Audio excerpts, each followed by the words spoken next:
sobrang different nga, that's why you said yes, no? Pero, kamusta yung proseso? Kasi parang this is your first medyo anti-hero na character na makikita namin from Game Boys and then the show that you did in Revealed na ba? TV5. Parang gano'n na ba ang dating sa'yo of JMP Yes. na mag-all the way Oo. na? Okay. Kasi yung mga sa abangan, di ba, medyo iba din yung ano. I guess, swerte lang din kasi yung writers, three-dimensional na agad yung pagkakasulat kay Archie. Na hindi siya sinulat lang bilang bully. Hindi lang siya masamang bata. May pinanggagalingan siya. I think napakita naman sa first 2 episodes. And mas malalim pa yung dynamics ng family nila.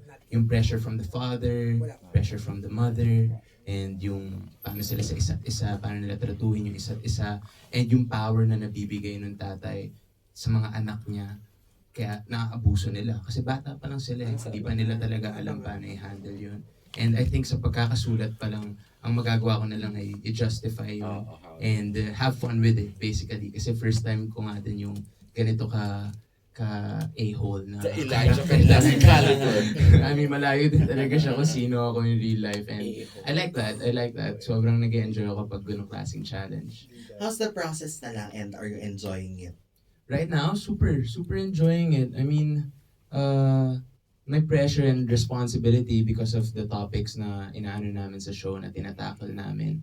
But laki ng tiwala ko sa buong team and sa buong cast na lahat kami we're in it to win it. We're in it to justify it and really send a good message out there na yun nga nabanggit ni Blythe kanina na parang hindi i-romanticize, na hindi mag-trigger, mas mag-spread ng awareness and ma-open yung conversation para mawala yung stigma.